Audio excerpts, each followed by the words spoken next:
Hello मेरे प्यारे बच्चों, कैसे हो आप सब। आई होप आप सब अच्छे होंगे। तो बच्चों, आज की इस वीडियो में हम क्लास 10th का वर्कशीट नंबर 24 और सब्जेक्ट जो है हमारा वो है सोशल साइंस। तो इसमें बच्चों आज जो हमारा टॉपिक है वो है non food crops of India. बच्चों, नॉन फूड क्रॉप्स कौन कौन सी होती है, आई होप आप सबको पता होगा। सबसे पहला जो है हमारा रबड़, ठीक है बच्चों, रबड़, फिर cotton and then last jute. ठीक है बच्चों, तो यहाँ पे हम ये पढ़ेंगे सबसे पहले कि भैया कंडीशंस और कौन सी क्लाइमेट चाहिए, क्लाइमेट कंडीशन क्या चाहिए इनकी ग्रोथ के लिए। ठीक है, फिर हम पढ़ेंगे कि कौन कौन से स्टेट्स में इनको प्रोड्यूस किया जाता है, और फिर हम ये पढ़ेंगे कि इनकी रैंक क्या है इंडिया में, मतलब कि हम कौन सी पोजीशन पे हैं। ठीक है, तो सबसे पहले ग्रोथ पढ़ लेते हैं बच्चों। तो ग्रोथ क्या है बच्चों, रबड़ कब ग्रोथ होता है, मतलब उसकी प्रोडक्शन किस क्लाइमेट कंडीशन में होनी चाहिए। तो सबसे पहले ह्यूमिड एंड मॉइस्ट, ठीक है बच्चों, और इसके बाद टेम्परेचर 25 डिग्री से ज़्यादा होना चाहिए। फिर ये कहाँ कहाँ पर बच्चों उगाया जाता है, कहाँ कहाँ पर पाया जाता है, तो ये हो गया आपका Kerala, Tamil Nadu, Karnataka, Andaman Nicobar island, Garo hills of Meghalaya. ठीक है बच्चों, भारत जो है बच्चों 5th नंबर पे है। ठीक है बच्चों, भारत कौन से नंबर पे, पूरे वर्ल्ड की बात कर रहा हूँ बच्चों, मैं 5th नंबर पे वर्ल्ड पे रबड़ की प्रोडक्शन करने में। अब बच्चों बात करते हैं कॉटन की। तो कॉटन को बच्चों कौन सा टेम्परेचर चाहिए, तो हाई टेम्परेचर चाहिए इसको भी।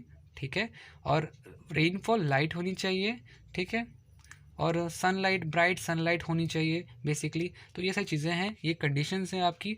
और लिखा हुआ है grow well in dry parts of black black cotton soil. ठीक है बच्चों, बेसिकली ये कहाँ पर उगता है, काली मिट्टी, ठीक है, काली मृदा पर उगता है बच्चों ये। और ये कहाँ कहाँ पे उगाया जाता है, तो ये महाराष्ट्र, गुजरात, क्या कहते हैं आपका, मध्य प्रदेश, कर्नाटक, ये क्या, आंध्र प्रदेश, तमिलनाडु, पंजाब, हरियाणा एंड उत्तर प्रदेश।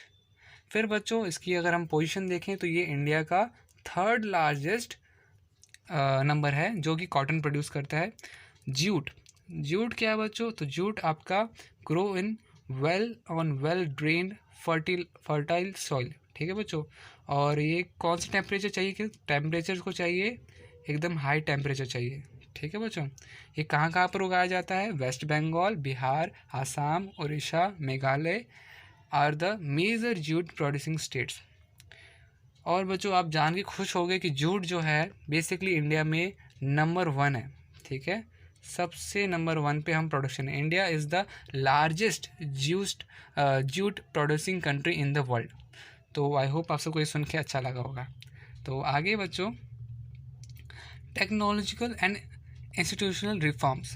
तो बच्चों इसमें क्या है, urgent need for reform arouse a substance use of land without compatible techno institutional changes hindered the face of agriculture development.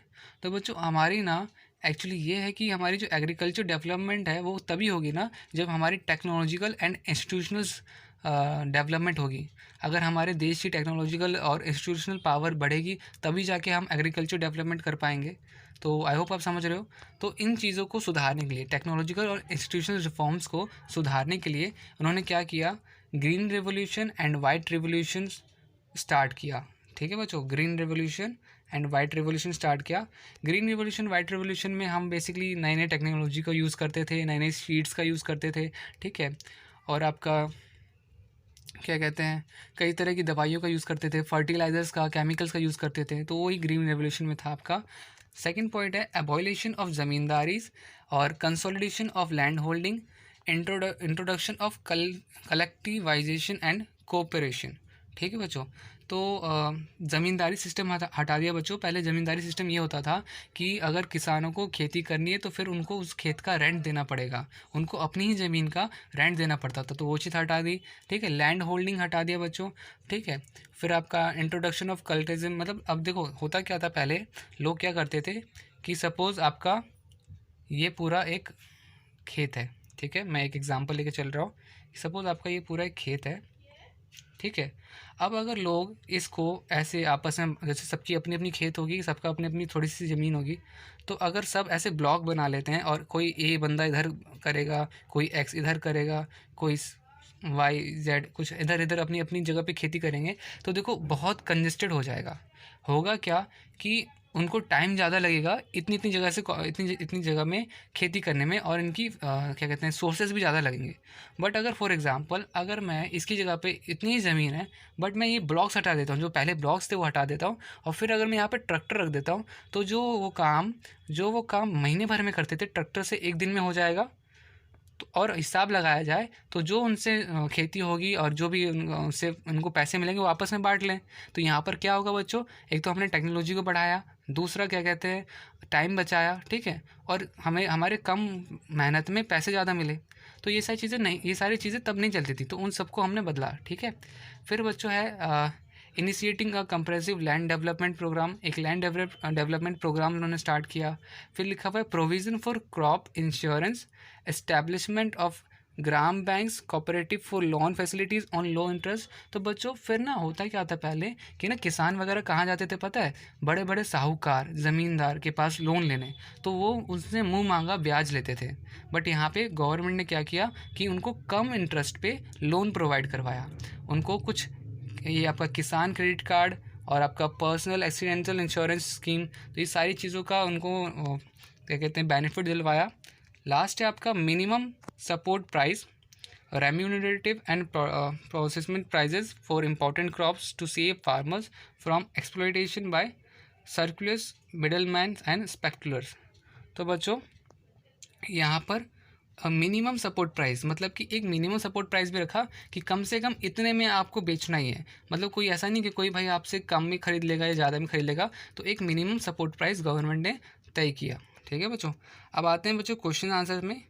तो देखो बच्चों क्वेश्चन आंसर है आपके, question number first, given below are two crops X and Y, with the help of the clues given identify them and provide the information asked regarding them।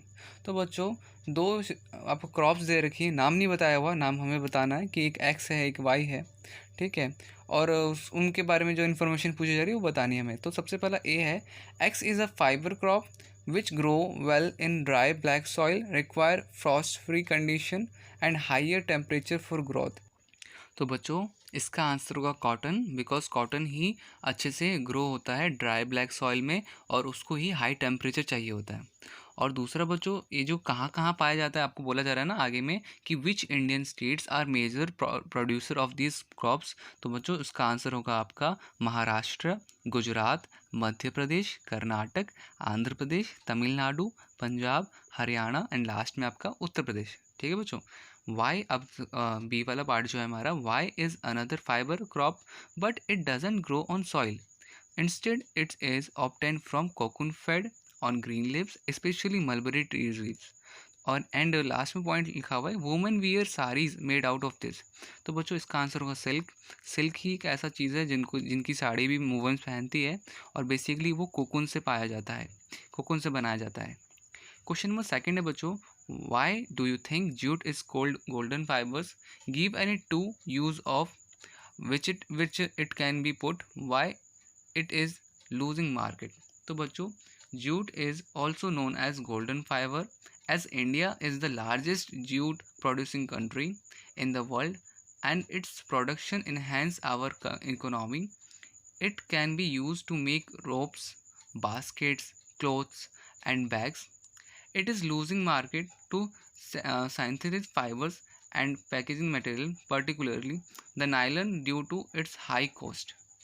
तो बच्चों मतलब है इसका कि पहले तो जूट सबसे पहले इंडिया में अपना क्या कहते हैं नंबर 1 पर है, हम सबसे नंबर 1 पे हैं। दूसरा इसके यूजेस क्या हैं, तो इसके यूजेस हैं आपके रोप्स बनाने में, बास्केट्स बनाने में, क्लोथ्स बनाने में।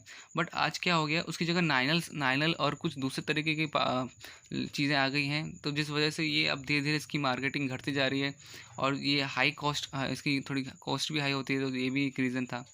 अब क्वेश्चन में थर्ड आते हैं बच्चे, Kishora is a small farmer practicing agriculture on 1 acre of land in Sultanpur village। How do you think the following reform have helped in improving his allot। तो बोला जा रहा है एक किशोरा था, वो एग्रीकल्चर एक्टिविटी करता है 1 एकड़ ज़मीन में। तो देखो 3 चीज़ें, ग्रामीण बैंक, मिनिमम सपोर्ट प्राइस और आपका क्रॉप इंश्योरेंस, इन तीनों से उसको क्या फ़ायदा हुआ, उसको किस बात का फ़ायदा हुआ। तो देखो सबसे पहला A, Gramin bank, Kishora can avail a loan on loan on low interest rates from Gramin bank to buy better quality seeds more and land और machines to increase the yield. तो बेसिकली देखो, अब उसने ग्रामीण बैंक में क्या है, वो लोन ले सकता है। लोन किन किन चीज़ों के लिए ले सकता है, तो सीड्स के लिए ले सकता है, ठीक है। आपका लैंड ले सकता है, मशीन्स ले सकता है, ठीक है। Minimum support price, Kishora can take advantage of minimum support price which is remunerative and procurement prices for important crops to save himself from exploitation by middle man and speculators, ठीक है बच्चों। तो अब ये आपका मिनिमम सपोर्ट प्राइस क्या है, तो बेसिकली उसके वो अब सेफ है कि उसको ढूंढना नहीं पड़ेगा कि भाई मैं अपनी अपनी चीज़ें, अपनी प्रोडक्शन, अपनी क्रॉप्स कहाँ बेचूं। तो गवर्नमेंट ने उसका भी हल कर दिया, ठीक है। उनको एक मिनिमम सपोर्ट प्राइस बता दें कि आपको इतने प्राइस में आप बेच सकते हो, इससे कम में आपको कोई नहीं बोलेगा देने को, ठीक है। क्रॉप इंश्योरेंस, बच्चों क्रॉप इंश्योरेंस बेसिकली क्या होता है कि अगर सपोज़ आपकी उस साल फसल ख़राब हो जाती है तो भी आपको उसके पैसे मिलते हैं, ठीक है। तो बच्चे इसका आंसर आपने देख ही लिया। In case Kishora crop fails to because of any reason such as sudden weather changes, pest attacks, etc.